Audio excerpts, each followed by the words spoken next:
боламыз. Яғни сабағымыздың балалар негізгі мақсаты алтын сақа ертегісі жайлы мәліметтермен танысу, алтын сақа ертегісіндегі кейіпкерлердің іс әрекетін бақылау және болжау арқылы ертегінің әрі қарай не болатынын анықтайтын боламыз балалар біз бүгінгі сабақта. Яғни балалар, ертегілердің түрлері өте көп. Яғни ертегі 3 топқа бөлінеді. Қандай топтар бар ертегілердің? Айханым, Хайуанаттар туралы ертегілер. Өте жақсы. Жанәлі, Тұмсық ертегілер. Өте жақсы. Махамбет, Қиял ғажайып ертегілер. Қиял ғажайып ертегілер. Міне балалар, көріп тұрмыз ғой, ертегілердің түрлері. Хайуанаттар туралы ертегілер, тұрмысал ертегілері және қиял ғажайып ертегілері. Енді біз балалар қазір осы алтын сақа ертегісімен танысып отырып, бұл алтын сақа ертегісінің қандай ертегіге жататынын анықтайтын боламыз. Балалар, бәріміз тақтаға қарайық, мына тақтадағы ертегілер қандай ертегіге жататынын біз қазір көретін боламыз. Ал ертегінің атын табайық. Медина, Ертегінің аты Қотыр торғай. дұрыс айтады, Қотыр торғай ертегісі. Ал кәнекей қарайық. Келесі ертегі Аяру, Алтын балта. алтын балта, өте жақсы. Кәне келесі ертегіні табатын боламыз. Кәне Санжар, Ақбас торғай. Ақбас торғай. Ал балалар, Ақбас торғай ертегісі не туралы? Кәне Ақбас торғай ертегісі не туралы? Кәне Айзере, Ақбас торғай ертегісі. Ақбас құстармен бірге дос тамақ ішуге өз басын ақ бормен бояды. жақсы. Балалар, ал енді келесі тапсырмамыз таңғажайып кейіпкерлері бар ертегілерді атады. Қандай ертегілерді білеміз? Керемет кейіпкері бар. Сания, Мақта қыз бен мысық. өте жақсы. Жетуақ. Жақсы.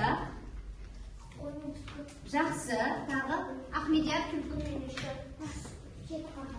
жеті қарға, Дана, бауырсақ ертегісі өте жақсы балалар. Міне көптеген қызықты ертегілерді білеміз, балалар. Енді біз балалар бәріміз кітабымызды ашамыз. Алтын сақа ертегісін ашайық. Біз балалар қазір осы алтын сақа ертегісін болжап отырып оқитын боламыз. Әрі қарай не болады? Мәтін ертегі әрі қарай қалай жалғасады, соны айтатын, оқитын боламыз, болжау әдісі арқылы. Сондықтан бәріміздің көзіміз кітапта. Ал Айзере, бастай ғой. Алтын сақа. Өткен заманда бір бай болыпты. Бір күні бай жылқысын суарғалы көлге келсе, көлдің ішінде бір қып-қызыл өкпе жүзіп жүр екен. Байдың жылқылары өкпеден үркіп суға жуылмайды. Сол кезде бай өкпені құрықпен түртіп көреді. Өкпе суға батып кетіп, жалмауыз кемпір болып судан атып шығады да байдың жағасынан ала түседі. Бай жалмауыз кемпірге ат басындай алтын берейін, қоя бер дейді. Жалмауыз кемпір жалғыз балыңды бер, жіберейін дейді. Жақсы, әрі қарай не болады, Каусар? Бай жалмауыз кемпірді алдап кетіп, өз баласын бермейді. Жақсы. Ал әрі қарай оқимыз. Айша, оқи ғой. Бай баласын бермей болады. Кемпір оны қоя береді. Кемпір, балаңды қай жерде бересің дейді. Сонда бай, ертең көшемін, баламның алтын сақасын жұртқа тастап кетемін. Сен сол сақаның жанында отырасың дейді. Сонымен бай кетіп қалады. Ертеңінде ауыл жаңа қонышқа көшіп барады. Асық ойнамақ болған бала сақасын жоқтап жылайды. Сонда әкесі, кеше жұртта қалыпты, алып қайта қой дейді. Әке, қандай тайланып барайын деп сұрайды. Жылқышыдан сұратмын дейді бай. Жылқышы балаға, құрығыңды құлдыратып, жүрегіңді сылдыратып, жылқыға бар, қайтай бетіңе қараса сонымын дейді. Жақсы, әрі қарай не болады деп ойлаймыз? Әділжан, Балаға ешқандай қайтып қарамайды. жақсы, өте жақсы. Ал әрі қарай оқимыз. Байымыз төбесіне топ қарға өтеді. Бала қарғаларға, ал қарғалар жайлаудағы бес төбетіме хабарымды айта бар, мені жалмауыздан арашалап алсын дейді. Қарғалар қарқ етіп ұшып кетеді. Бір қарлығаш әрлі-берлі ұшып жүреді. Бала болғанда тапсырады. Бұрын бала қыстаудағы ұя салған қарлығаштардың балапандарына демей бұларды жақсылап өсіріп ұшырып жіберетін. Сондықтан бала қарлығашпен дос екен. Қарлығаш баланың төбеттеріне айтып барады. Мұны естіген төбеттер шауып отырып бәйтерекке келеді. Сол кезде бәйтерек те құлайды. Төбеттер кемпірді талап тастайды. Бала төбеттеріне кезек-кезек мініп еліне жетеді. Баланың әке-шешесі қуанып ел жұртына той жасайды. Жақсы, ал балалар, міне біз ертегіні аяқтадық. Ал әрі қарай немен аяқталады екен ертегі? Кәне, Айша? Баланың төбеттері кемпірдің үйіне, жалмауыз кемпірдің үйіне барып, қызын талап тастайды. Жақсы, Кәусар?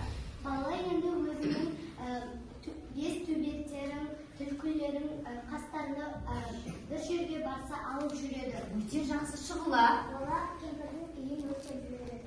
Өте жақсы. Жалмауыз кемпірдің үйін өртеп жіберіп, жалмауыз кемпірден осылай мәңгіге қоштасатын болады, иә бала? Жақсы, өте жақсы. Ал енді балалар, біздің бүгінгі сабағымызға балалар тазша балада қонаққа келген екен. Балақайлар, сендер алтын сақа ертегісін тамашаладыңдар. Алтын сақа ертегісін оқыдыңдар, жарайсыңдар.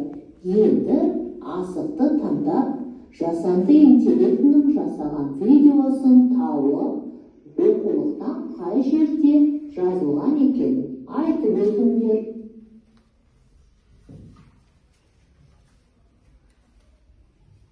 Ал балалар, тазша баланың алтын сақасын таңдайық. Ал, міне бізге қандай мәтіннен үзінді беріп тұр, иә? Сол үзіндіні тап кетсеңдерге балалар.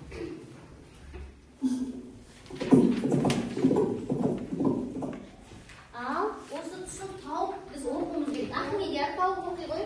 Сонда баланың аты сақаның жанына жата қалады. Бала сақаны іліп алады да ат тұра қашады.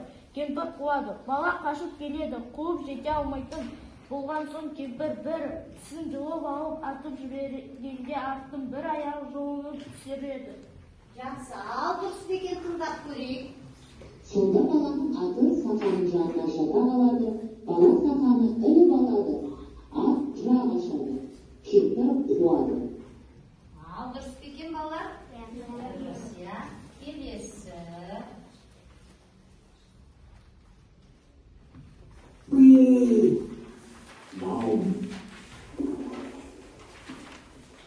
Ал, кәне кім тауып оқиды? Кәне. Айсере оқи ғой. Жалғыз балаңды бер жіберейін дейді. Бай баласын бермек болады. Кемпір оны қоя береді. Кемпір балаңды қай жерде бересің дейді. Сонда бай ертең көшемін, баланың алтын сақасын жұртқа тастап кетемін. Сен сол сақаның жанында отырасың дейді. Жақсы, ал тыңдап тексеріп көрейік Жалғыз балалар. жалғыз балаңды бер жіберейін дейді. Бай баласын бермек болады. Кемпір оны қоя береді. Жақсы, қазір.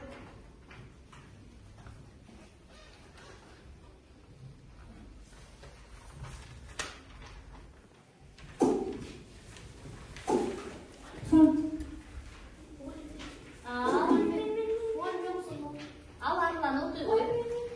Осы кезде бір қызыл түлкі келеді де кемпірге: шеше, мен қазақ тұрайын, ұйықтап демал дейді. Кемпір жатады, түлкі тісті суға лақтырады да қазған шұңқырды бітеп өзі кетіп қалады. Жақсы, ал тексеріп көрейік. Осы кезде бір қызыл түлкі келеді де кемпірге: шеше, мен қазақ тұрайын, ұйықтап демал дейді. Кемпір жатады, түлкі тісті суға лақтырады, қазған шұңқырды бітеп өзі кетіп қалады. Жақсы, балалар. Әрі қарай сабағымызды жалғастырамыз. Бәріміз орнымыздан тұрамыз. Балалар, сергіту сәтін жасап алайық.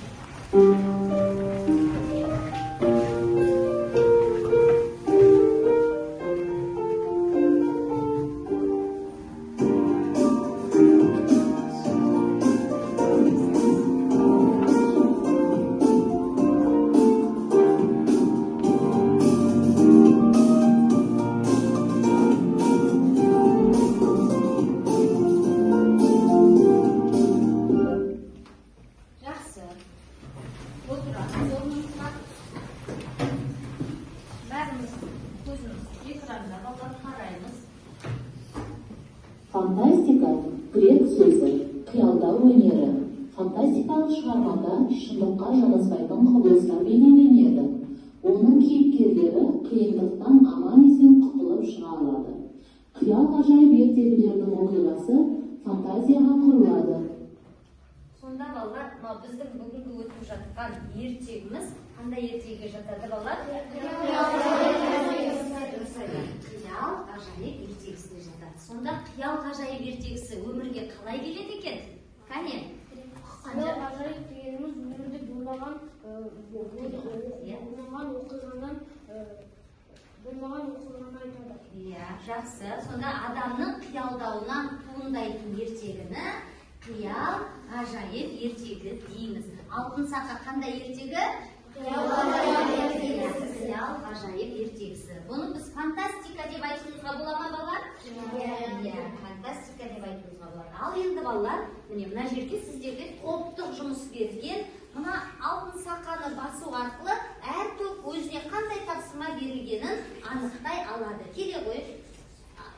Айзере, екінші топтан басамыз.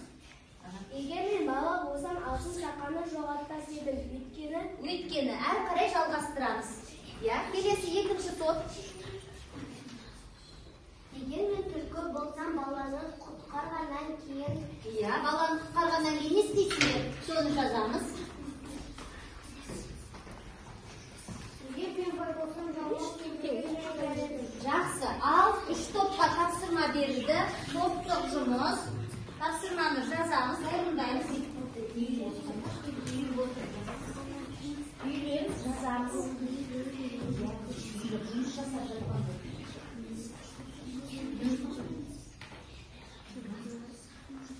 Тездетеміз балалар.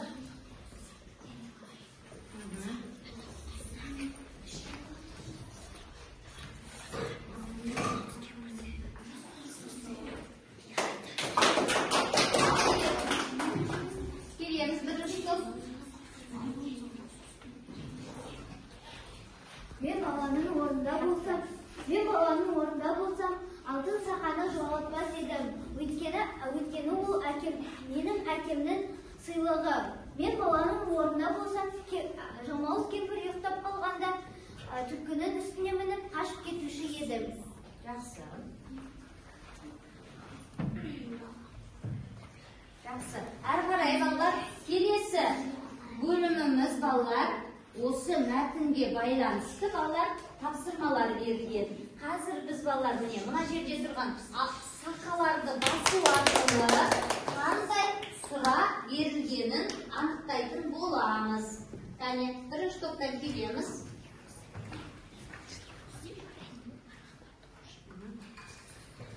Алтын сақа ертегісі қандай ертегіге жатады? Кәне, алтын сақа ертегісі. Алтын сақа ертегісі қиял ғажайып ертегісіне жатады. Жақсы, келе ғой келесі. Ертегі немен аяқталады? Ертегі немен аяқталады дейді. Кәне. Кім жауап береді? Жанәлі. Бала жалмауыз кемпірден қашып аман қалады. Оның анасы қуанып ел жұртына той жасайды. Өте жақсы. Кәне келесі.